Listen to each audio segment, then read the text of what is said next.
여기 한국 남자를 만나고 엄청난 실망을 하게 되었다는 프랑스 여성이 있습니다. 그렇게 한국에 대한 짝사랑을 정리하던 그녀는 우연히 알게 된 한국인의 비밀에 충격을 받고 마는데요. 그렇다면 그녀가 대체 무슨 일을 겪었던 것인지 자세한 내용 살펴보도록 하겠습니다.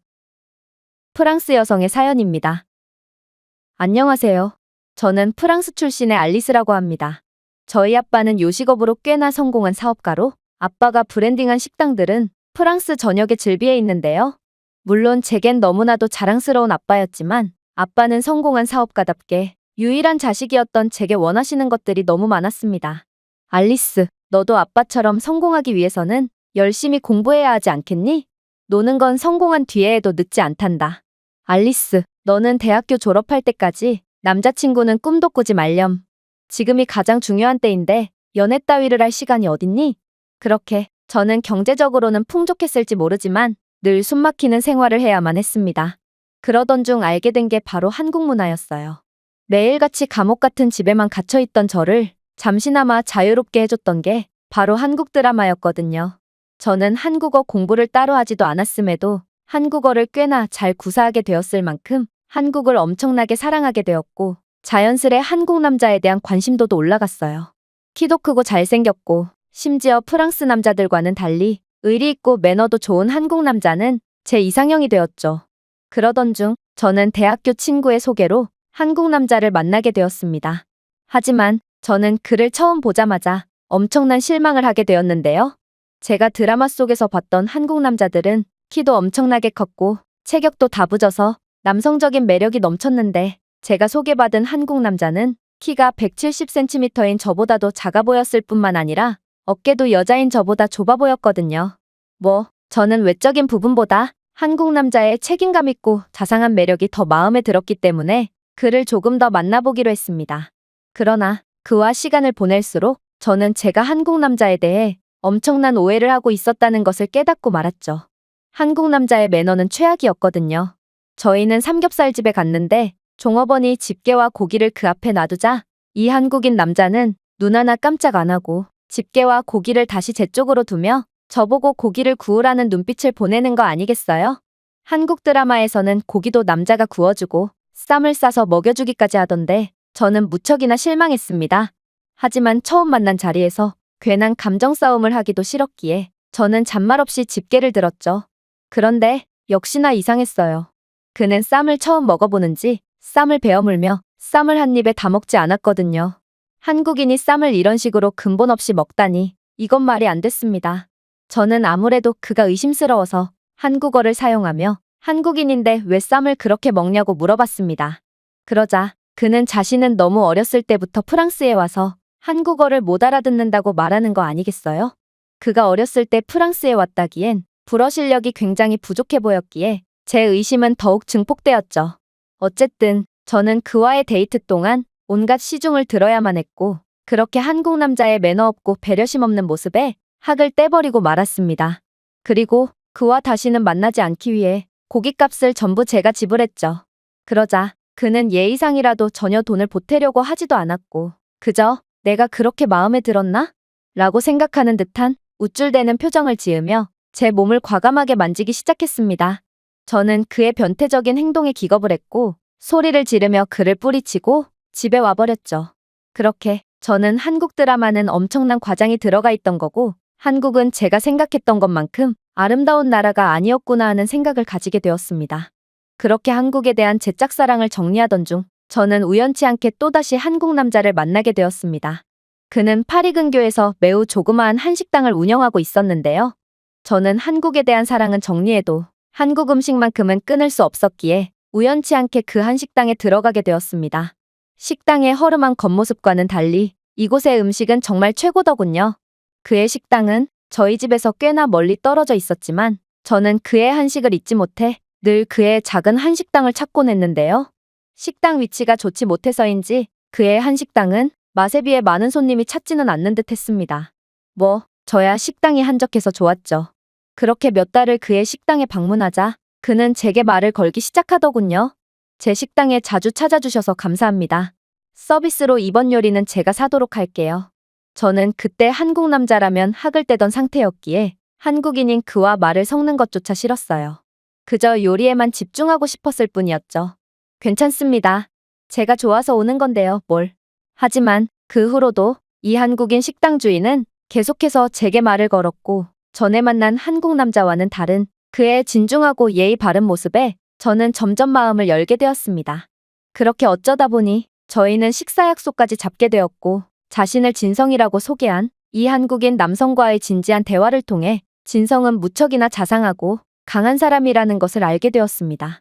그리고 충격적인 사실 또한 알게 되었는데 제가 전에 만난 남성은 한국인이 아닌 일본인이었다는 것입니다. 제가 그에 대한 이야기를 해줬더니 진성은 어이가 없다는 듯 말했거든요. 한국인으로서 저는 여자에게 고기를 구우라고 하는 한국 남자를 본 적이 없어요. 그리고 한국인들은 유대감과 소속감이 강해서 한국에 한 번도 가본 적이 없는 한국계라도 반드시 부모로부터 한국어를 배우곤 하죠. 즉, 한국어를 아예 못한다는 건 말이 안 되는 겁니다. 그의 외적인 면과 내적인 부분을 보니 그는 틀림없이 일본인일 거예요. 실제로 일본은 반드시 여자가 고기를 굽고 술도 무조건 여자가 따르는 문화를 갖고 있거든요.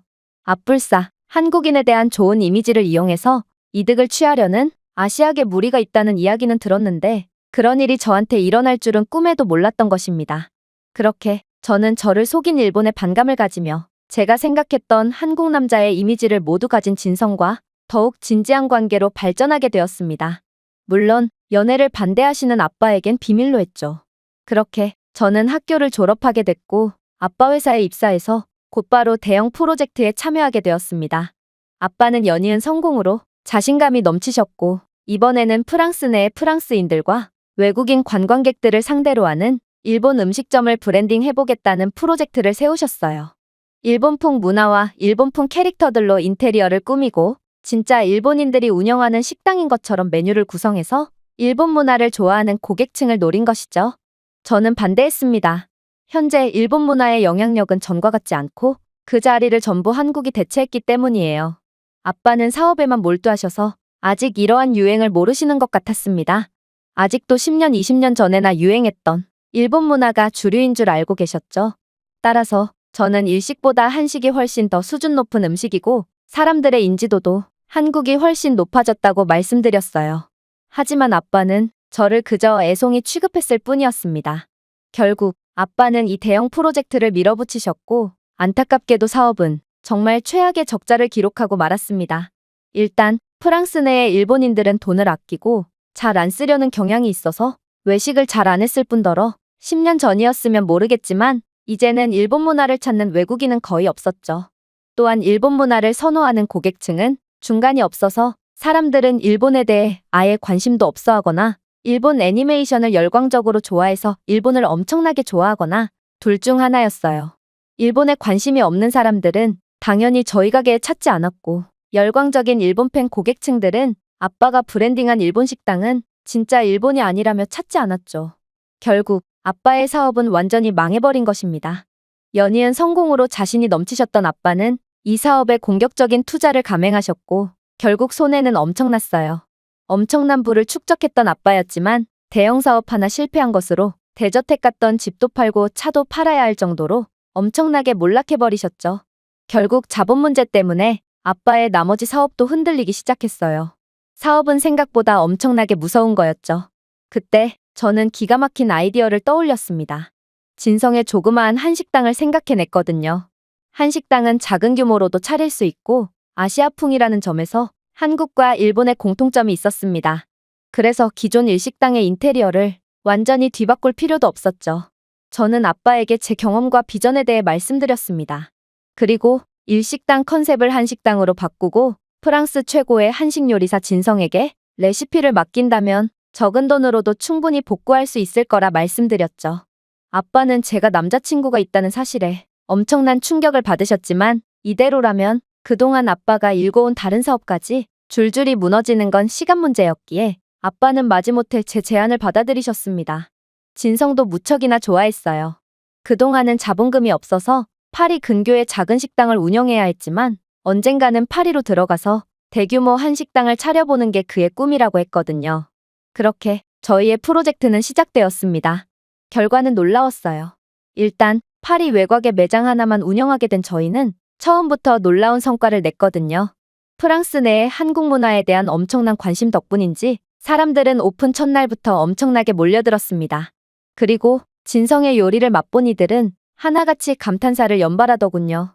진성은 호불호가 갈릴 수 있는 한국 음식인 비빔밥을 살짝 변형해서 죽 같은 느낌으로 만들었고, 이 변형 비빔밥은 저희 매장의 대표 메뉴가 될 정도로 엄청난 인기를 끌었습니다. 또한 바쁜 파리 사람들에게 5분 만에 조리되는 김밥과 라면은 혁명 그 자체였죠. 실제로 라면은 기존 일식당의 라멘보다 훨씬 마진이 많이 남음에도 라멘보다 10배 이상은 더 잘 팔렸어요. 그 외에도 떡볶이 같은 분식류도 프랑스 여학생들 사이에서 굉장한 인기를 끌어서 저희의 첫 매장은 그야말로 대박이 났어요. 아빠는 무척이나 놀라워하시며 기존 일식당들을 빠르게 한식당 컨셉으로 바꿔갔습니다. 또한 진성에게 정규직과 높은 연봉, 그리고 가게들을 총괄할 높은 직책까지 제안하셨죠. 하지만 진성은 높은 직책은 됐고 자신은 한식을 프랑스에도 널리 알리는 게 목표라며 관리를 맡기보다는 한식을 끊임없이 연구해서 전 세계인들의 입맛을 사로잡을 수준 높은 한식을 개발하고 싶다는 당찬 포부를 밝히더군요. 이에 사업가인 아빠는 무척이나 감동하셨습니다. 알리스, 아무래도 내가 좋은 사람을 만났나 보구나. 이 각박한 사회 속에 아직도 이런 멋있는 젊은이가 남아있었다니. 오늘부로 진성을 우리 가족의 일원으로 인정하겠으니 더욱 진지하게 만나보도록 하렴. 그렇게 저는 모든 매장을 총괄하고 진성은 레시피 개발과 요리에 몰두했습니다. 저희는 꽤나 잘 맞는 사업 파트너이자 사랑하는 연인 사이였고 결국 현재는 결혼 날짜까지 잡은 상태죠. 역시나 진성은 한식으로 전 세계인들을 즐겁게 해주겠다는 목표를 가진 남자답게 아이가 태어나도 당장은 한국으로 데려가서 키울 생각은 없다고 말했는데요. 그래도 한국어만큼은 철저하게 교육할 거라며 한국인으로서의 뿌리를 잊지 않았습니다. 제가 일본인에게 속아서 진성의 구애를 거절했으면 어떻게 됐을지 정말 상상만 해도 아찔하네요.